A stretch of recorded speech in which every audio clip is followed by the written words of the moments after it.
Assalamu alaikum students, and a very good morning to all of you. Yesterday I have completed our activity 5 and also I have discussed the half story of activity 6 about the famous Eklavya. Now today I am going to continue our activity 6. So let's is the end of the story, यानी कि जो एकलव्य की story है उसका and हमें यहाँ पे दिया है, पूरी स्टोरी नहीं दी है. हियर इज़ माई गुरु दक्षिणा. Drona Eklavya said, I am happy that you have made me your disciple even if I am here शूद्र हंटर. तो स्टूडेंट्स, जैसे मैंने आपको कल के वीडियो में बताया था वैसे कि एकलव्य एक बहुत महाभारत का बहुत फेमस कैरेक्टर, बहुत फेमस स्टूडेंट के तौर पे बहुत जाना जाता है कि वो एक शूद्र फैमिली से था. जैसे कि आपको मालूम है कि हिंदू रिलीजन में 4 पार्ट होते हैं, ब्राह्मण, क्षत्रिय, वैश्य और शूद्र. शूद्र जो है वो सबसे नीची, सबसे निम्न कक्षा की जात होती है, सबसे निम्न कास्ट जिसको लोग इम्पोर्टेंस नहीं देते. तो उस कास्ट से एकलव्य था, जिसके पिताजी उसकी कास्ट के, उसके ट्राइब के लीडर थे. तो जो गुरु द्रोणा है, उनका नाम द्रोणा था, द्रोणाचार्य. तो वो आपको मालूम है कि वो क्या करते थे, वो तीरंदाजी यानी आर्चरी सबको सिखाते थे, तीर चलाना. तो इसको भी ये सीखना था, लेकिन गुरु द्रोणाचार्य ने मना किया था क्योंकि वो बहुत नीची जाति का था. तो इसने क्या किया कि जंगल में अपने गुरु का, अपने टीचर का एक स्टैच्यू बनाया, मूर्ति बनाई और उनके सामने प्रैक्टिस करने लगा और ऐसे उसने तीरंदाजी सीख ली. जब फाइनली वो सब कुछ सीख गया तो वो गुरु दक्षिणा देने गया. तो गुरु द्रोणाचार्य ने कहा कि मुझे तुम्हारी गुरु दक्षिणा चाहिए, यानी कि तुम मुझे अपनी गुरु दक्षिणा में तुम्हारा अंगूठा काट के दे दो. तो ये थी स्टोरी और बाकी की यहाँ पे आधी एंड में दी है कि एकलव्य कहता है कि गुरु, ये रही मेरी गुरु दक्षिणा और मैं बहुत खुश हूँ कि आपने मुझे अपना डिसाइपल यानी कि अपना स्टूडेंट माना, अपना स्टूडेंट समझा, भले मैं इतने नीची जाति का हूँ.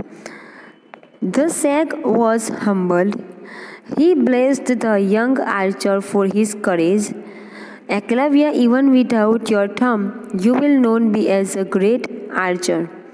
I bless you that you will be remembered forever for your loyalty to your guru. Drona declared and left the forest. He was moved and grieved at his own action, but he was content that his promise to Arjun was not broken. God bless Eklavya from above.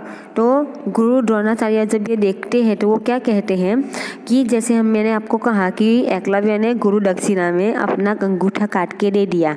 तो गुरु यही कहते हैं कि एकलव्य तुमसे, और तुम without thumb यानी कि अंगूठे के बिना भी तुम बहुत फेमस आर्चर के नाम से, यानी कि तीरंदाज के नाम से तुम जाने जाओगे. और मैं ये बात जान के बहुत खुश हूँ कि तुम अपने गुरु के प्रति इतने लॉयल हो, इतने वफादार हो. ऐसा कह के द्रोणाचार्य चले जाते हैं. रास्ते में उन्हें बहुत अपने काम पे बहुत दुख महसूस होता है कि उन्होंने ये क्या काम कर दिया, लेकिन वो इस बात से भी खुश थे कि उन्होंने अपना प्रॉमिस निभाया और मतलब अर्जुन से किया हुआ प्रॉमिस नहीं तोड़ा. और फिर वो ये मन में एकलव्य को आशीर्वाद देते हैं कि एकलव्य को आगे की ज़िंदगी में भी भगवान उसके ब्लेस करे, यानी आशीर्वाद देते हैं. फिर आगे देखते हैं. But despite in his handicap, Eklavya continued to practice archery. How could he do so? When one is dedicated, one can make even mountain bow. With practice, Eklavya could shoot arrows with his index and a middle finger, and he's become great archer than he was ever before. His renowned spread for far and wide. When Drona came to know this, he blessed the boy silently and begged for divine forgiveness. तो जैसे जैसे time pass होता गया वो handicap बन गया था, यानी कि उसका अंगूठा नहीं था, लेकिन उसके बावजूद भी एकलव्य कंटिन्यूसली प्रैक्टिस करता था और प्रैक्टिस के साथ वो एक फेमस आर्चर बन गया। वो कैसे तीर चलाता था, उसका अंगूठा तो नहीं था, तो कैसे तीर चलाता था, अपनी पहली और बीच की उंगली के बीच में वो तीर रखता था और फिर चलाता था। और उसने इसकी इतनी प्रैक्टिस की कि वो सभी जगह बहुत फेमस हो गया। तो ये उसने कैसे किया, तो यहाँ पे हमें बहुत अच्छी बात कही है कि अगर किसी के दिल में, अगर किसी के माइंड में डेडिकेशन हो, वो डेडिकेट हो कोई काम करने के लिए, तो वो कुछ भी हो जाए, कुछ भी सिचुएशन हो, वो अपना बेस्ट देता है। यानी कि अगर हम कोई काम करने की ठान लेते हैं, अपने माइंड में फिट कर लेते हैं, तो फिर हम करके ही रहते हैं। हम अपने यहाँ पे कहा है कि माउंटेन को भी हम अपने घुटनों में, हमारे कदमों में ला सकते हैं। तो एकलव्य ने ये करके दिखाया। उसके माइंड में डेडिकेशन था आर्चर बनने का, तो उसने वो पूरा किया। और जब ये बात गुरु को मालूम हुई तो उन्होंने एकलव्य को बहुत ही ज़्यादा उसकी तारीफ़ की, उसको ब्लेसिंग्स दी और फिर मन में उससे माफ़ी मांगी। And true to Drona's blessing, Eklavya is still praised as the most loyal and a brave student in epic of Mahabharat. और उसके गुरु के आशीर्वाद से ही एकलव्य आज महाभारत जो हम जानते हैं, महाभारत जो हुई थी उसके अंदर एकलव्य को एक लॉयल और ब्रेव स्टूडेंट के नाम से जाना जाता है। तो अब यहाँ पे हमें क्या करना है ग्रुप में, कि हमें यहाँ पे सिर्फ स्टोरी का एंड दिया है, तो यहाँ पे हमें काम दिया गया है, एक्टिविटी दी गई है कि हमें इस स्टोरी का मिडल लिखना है। हमारी ओर से, हमारी जात से हमें ये स्टोरी का मिडल पार्ट, बीच का पार्ट लिखना है कि बीच में क्या क्या हुआ होगा, एकलव्य और उसके फादर में क्या बात हुई होगी, एकलव्य और द्रोणा के बीच में क्या बात हुई होगी, और अर्जुन और द्रोणा के बीच में आपको डायलॉग लिखने हैं। अब हम देखेंगे एक्टिविटी 7, सचिन तेंदुलकर। तो स्टूडेंट्स, इस एक्टिविटी में हम हमारे देश के फेमस क्रिकेटर जो सबका बहुत फेमस है और सबका फेवरेट है, सचिन तेंदुलकर, उसके बारे में हम इंफॉर्मेशन देखेंगे, उसकी स्टोरी देखेंगे। Sachin Tendulkar is probably the most famous and a popular sportsman in India. He has become a public figure but has managed to maintain a dignified, mature outlook, remaining aware of his responsibilities while protecting privacy. When he married Anjali, a doctor and a friend of his childhood, he rejected a large sums for satellite TV for live coverage, keeping it a family affair. तो student, Sachin Tendulkar जैसे कि हम जानते हैं बहुत ही famous sport person है, यानी बहुत फेमस क्रिकेटर है इंडिया का। और वो भले ही इतना फेमस होने के बावजूद में उसने जो अपने मॉरल वैल्यूज़ है, उस दूसरों की रिस्पेक्ट करना, अपनी जिम्मेदारी समझना यानी रिस्पॉन्सिबिलिटी समझना, वो सब कुछ अपने हिसाब से मेंटेन रखा है।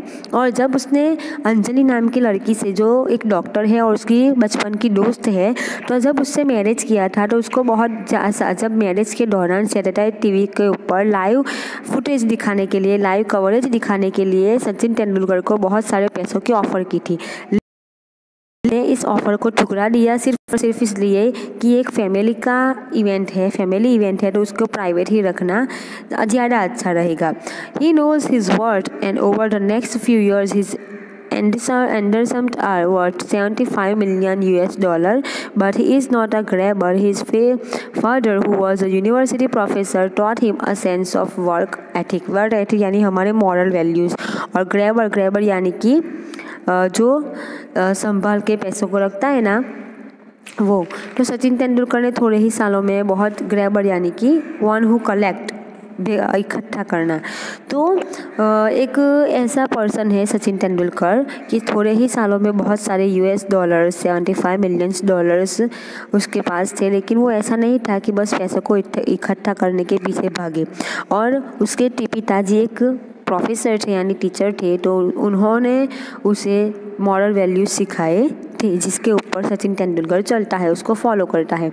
Sachin Tendulkar was born in Mumbai on 24th April 1973. Since childhood, he has trodden यानी कि walk along, चलना, a very steady and almost inevitable path to greatness. In school at Sardashram Vidya Mandir, he got an opportunity to bat for hours in a competition for under 17 Harry Memorial Challenge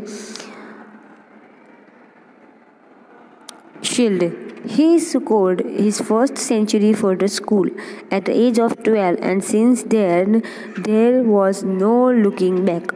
तो सचिन तेंदुलकर जैसे हमें मालूम है वो मुंबई में born हुए थे 24 अप्रैल 1970 के दिन, और बचपन में वो कैसे थे, वॉक अलोंग वेरी स्टडी, चलते रहते थे, स्टडी यानी कि फॉर्म, विदाउट लूजिंग बैलेंस, अपना बैलेंस खोए बिना बस आगे बढ़ते गए। जिस स्कूल में वो पढ़ते थे सारदाश्रम विद्या मंदिर, उन्हें फर्स्ट टाइम क्रिकेट खेलने का वहाँ पे अपॉर्चुनिटी मिली थी, वहाँ पे मौका मिला था। कैसे, तो वहाँ पे कंपटीशन था अंडर 17 का, यानी कि 17 की एज के नीचे के लड़कों के साथ क्रिकेट का कंपटीशन था, जिसमें हैरीज मेमोरियल चैलेंज शील्ड के अंदर उन्होंने अपनी स्कूल की तरफ से खेला था और फर्स्ट टाइम उन्होंने 12 ईयर की एज में वहाँ पे अपनी स्कूल के लिए सेंचुरी बनाई थी। और उसके बाद से लेके आज तक कभी भी सचिन तेंदुलकर ने पीछे मुड़ के नहीं देखा, मतलब कि आगे ही आगे क्रिकेट की जगत में आगे ही आगे बढ़ते गए। तो स्टूडेंट्स, ये थी हमारे सचिन तेंदुलकर की स्टोरी। अभी हाफ है, हाफ जो बाकी है वो मैं आपको कल के वीडियो में एक्सप्लेन करूँगी। आज जो मैंने आपको एक्सप्लेन किया, आई होप कि आपको अच्छी तरह से समझ में आ गया होगा। Thank you very much.